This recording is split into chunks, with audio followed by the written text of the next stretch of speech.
maisha ambayo hayaeleweki. Kumbe kwa sababu kizazi cha nne cha tatu waliopita kule nyuma wamemfunga. Utasema mbona baba na mama wako sawa? Eleza familia yenu imekaje?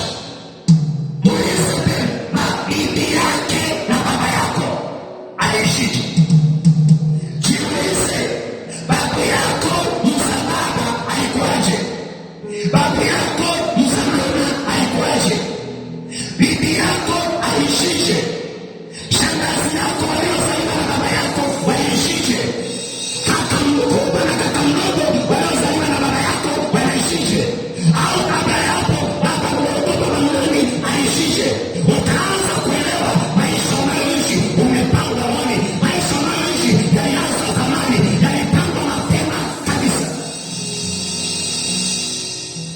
Kwa hiyo unaanza kuona Mungu ikimwambia baba pia baba na mama, unajua hakuna kitu cha hatari na hakuna kitu ambacho ni cha muhimu sana ukifuatilia kama ukiingia kwenye ndoa.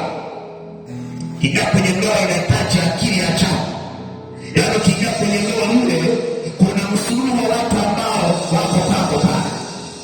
Yaani ukichukua mke wako wakachukua na ukoo wake na msururu wa watu waliotangulia, kuna mazaka fulani yako nyuma yake.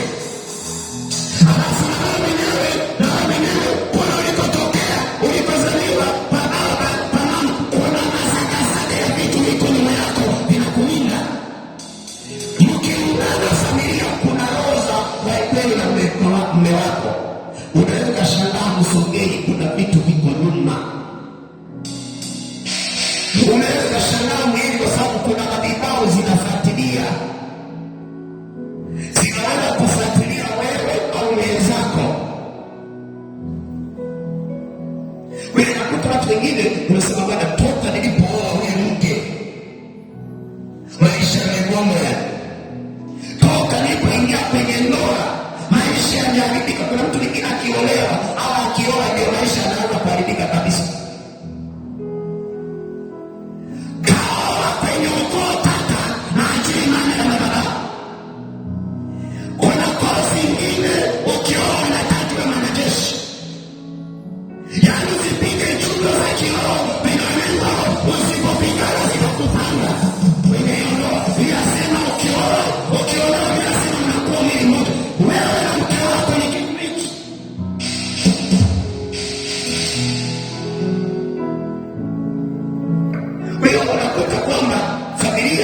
Inaishi lakini maisha yao yamepangwa, maisha yamepangwa kabisa.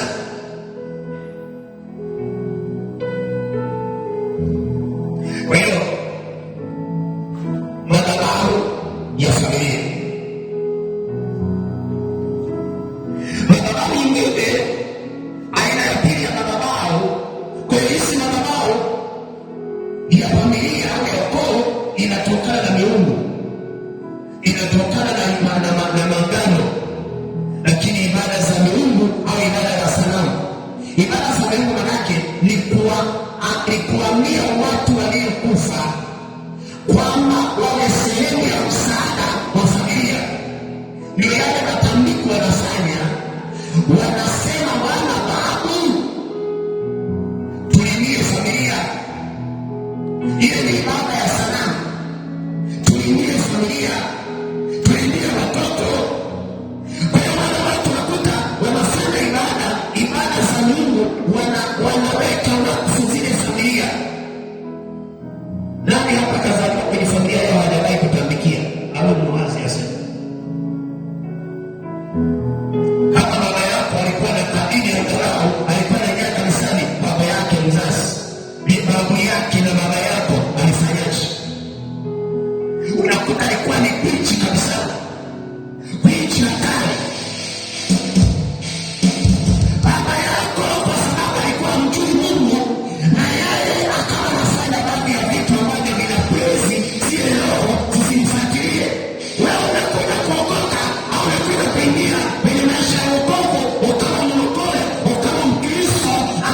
Mpentekosti ambaye hana hata Mungu ndani yake, ila ni Mpentekosti hana nguvu za Mpentekosti, hana nguvu za Mungu, ila anaitwa Mpentekosti, ila anaitwa mmeokoka. Wanaweza kuokoka, nguvu za Mungu hazipo. Wanaweza kuokoka, Mungu hayuko ndani yako. Mali zikifariki, mimi ni Mpentekosti, utakao vile kinachomtisha shetani ni ile power uliyo nayo baada ya kuokoka.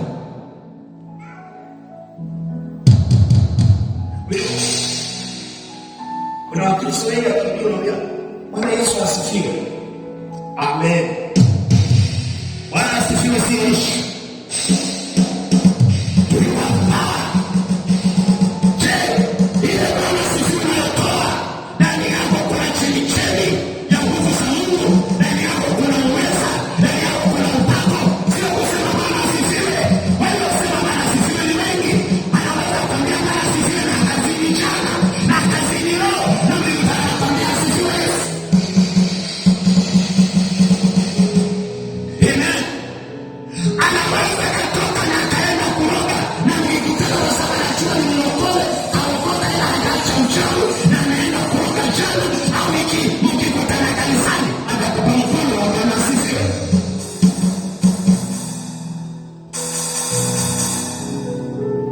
Usijishike na mtu anaingia kanisani na kumwambia Bwana asifiwe, ana power.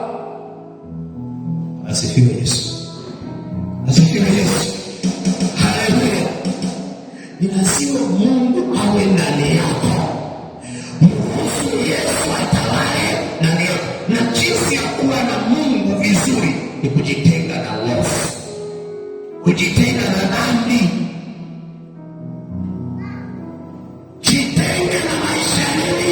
Ya dhambi. Bwana asifiwe yako itakuwa na power.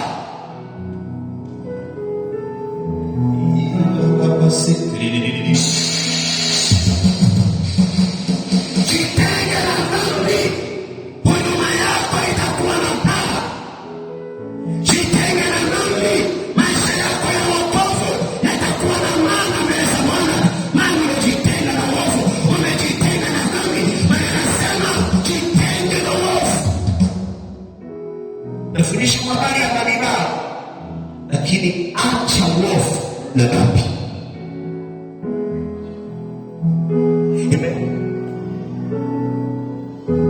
Kwenye hizi madhabahu unakuta baba yako, ndio maana kifuatilia unakuta baba yako alikuwa anaenda kwa waganga. Unafikiri kwa nini anaenda? Kabla ya kwenda kwa waganga, zile roho zilizomtangulia anazipulizi kwa njia ya uganga. Ndio maana madhabahu nyingine inatokana, maana hiyo madhabahu ya ukoo inaimarishwa ikiwa ile mtu aliyetoka kwenye ile familia, kwenye ile ukoo atafanya vitu ambavyo vinaifanya ile madhabahu na zile roho ziendelee kufurahi. Wewe unafanya kanisani, ukitoka hapo Yesu yuko ndani yako. Ukitoka pale zile roho zinakupata na lazima pamoja na kukemea, lazima tushughulikie. Ni lazima utafute Mungu, alafu yale maombi unayoomba yawe na power ya kiroho ya kuvunja zile madhabahu. Maana nguvu iliyopo ndani yako ndio itaenda kushughulika na zile madhabahu, na ukiomba nguvu inatembea kuvunja zile madhabahu.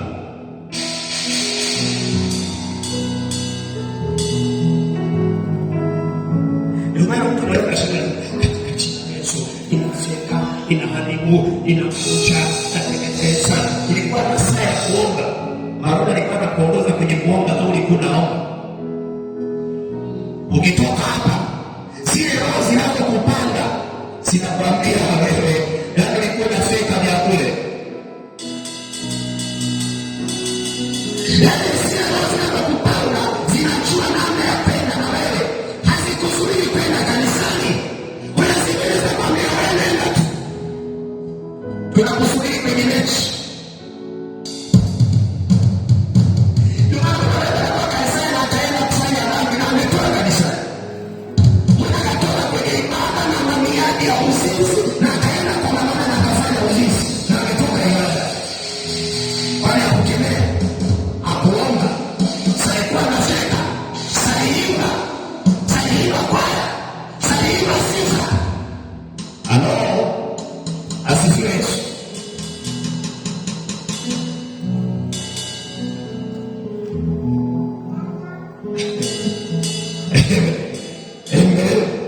Aliimba sifu kabisa na akacheza haraka,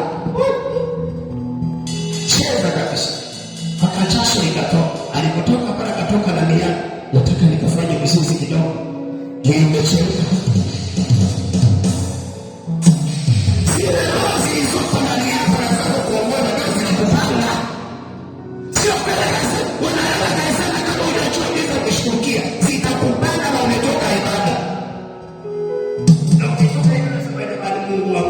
nisamehe sana, nimekosea, jamani we, Mungu wangu nisamehe kabisa. Bali nilipoenda kuja roho hizo ndio zilikupanga, na nilipoenda ulienda akili haipo.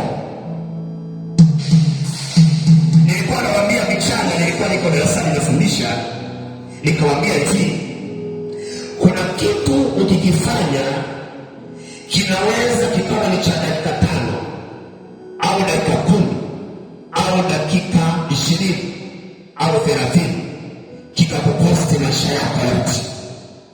Baba waambia vijana wako darasani, waambia usifanye jambo kwa sababu roho inakusukuma kufanya. Jiulize, nikifanya jambo hili matokeo yake ni yapi? Kama unafanya uzinzi na uasherati, jiulize matokeo ya uzinzi na uasherati ni yapi? Nikamwambia kitendo cha uzinzi au kitendo cha mwanaume na mwanamke kukutana kimwili akizidi dakika 30.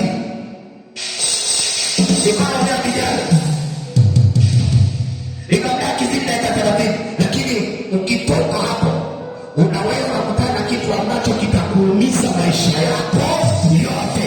Nikamwambia ile dakika 30 kama ungeipuuzia, ukalinda utakatifu, ukalinda heshima yako, ungekufa.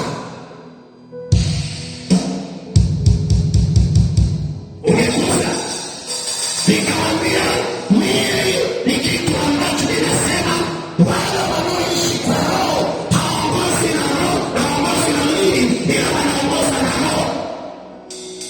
Ukiishi kwa roho, ile roho iliyoko ndani yako inakuongoza kutana mwili, inakuongoza kuvisi mwili. Nikamwambia watu ukikaa hivyo, nikamwambia kwa nini watu wanafanya hivyo? Nikamwambia ukikaa hivyo, you are not. Nikamwambia ukikaa huna kazi, unafikiria mapenzi, utaenda kwenye mapenzi. Nikamwambia mapenzi au uzinzi au uasherati au zinaa haichi. Yaani nasema kwamba inakuja kwa mtu ambaye yuko busy.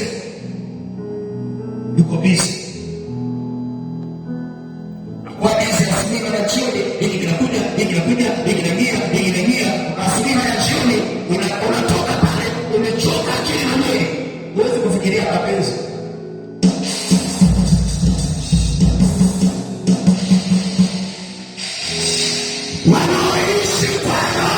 Wanaishi kwa roho, wanatenda kama roho yao inapotaka, roho ndani yao.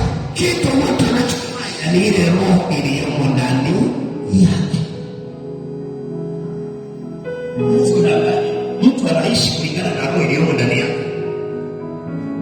Mtu anavaa kulingana na roho iliyomo ndani yake.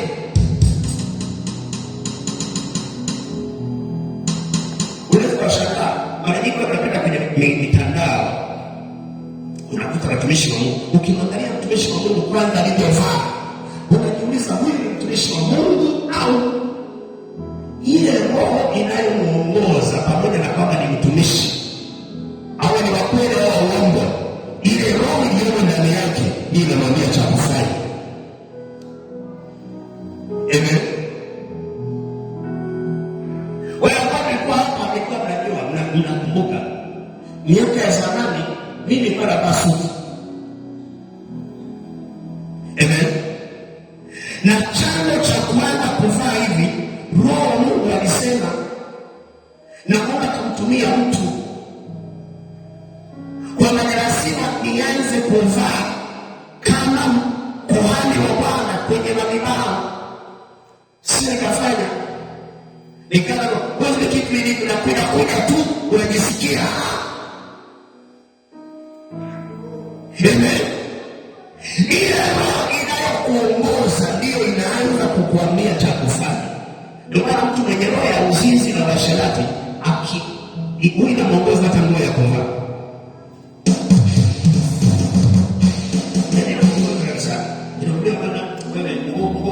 Nguo ya kuvaa nzuri ni hii. Nguo ya kuvaa nzuri ni hii. Hii ambayo kivaa chupi yake inaonekana nje, inaonekana imejichora. Hii ndio inafaa. Ile roho ile kwa kuongoza. Kama ndio simama ukiona tulivyofaa. Unasema hata kama ni mpendo, nasema maskini ya Mungu. Kuna roho inamuongoza. Hapo sipomwambia. Sasa yeye mtaanza kuangalia kama ile roho sio na kufundisha uelewe. Amen.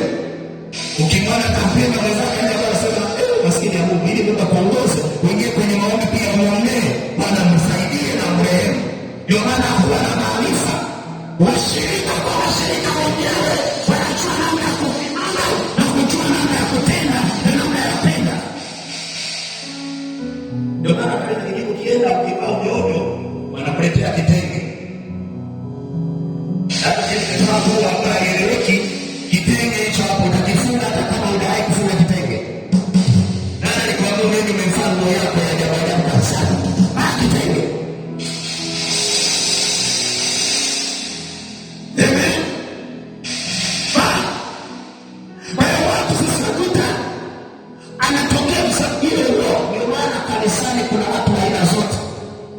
Yaani kanisani kuna wapagani, kanisani kuna watakatifu, kanisani kuna walevi, kanisani kuna wazinzi, kanisani kuna waongo, kanisani kuna wajitamaa, kanisani kuna yaani ukienda kanisani kuna mchanganyiko wa watu wa aina zote. Alafu mwambie mchungaji afundishe watu wa aina hizo zote, wote waelewe. Ndio maana mchungaji atakawa na akili ya ajabu. Na sio akili tu, hekima ya Mungu imsaidie. Ndio maana kuongoza kanisa inahitaji. Ndio maana kuongoza kanisa inahitaji hekima kubwa. Kwa hiyo kanisa kiingia unakuta watu wa aina hizo. Kwa ile madhabahu inakuwa inakuongoza. Inakuongoza.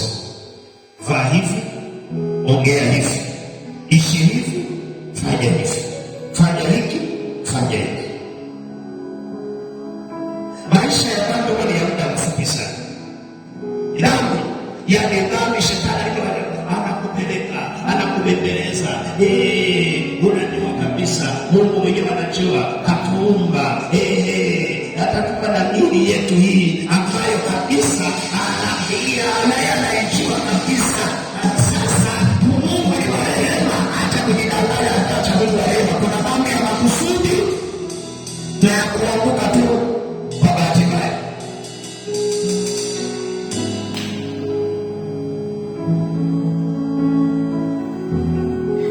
Kwa hiyo ile dhambi ya makusudi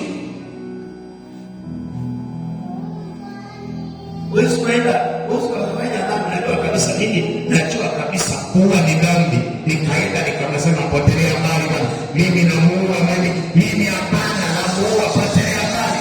Ninajua na nimeenda nikafanya kwa makusudi.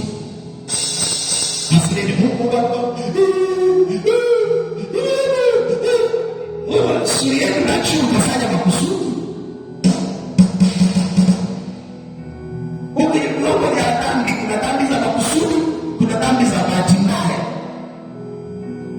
Mtu anaenda mwenyewe, anafanya mwenyewe, anachukua panga, anachukua kisu, anamchinja mtu makusudi.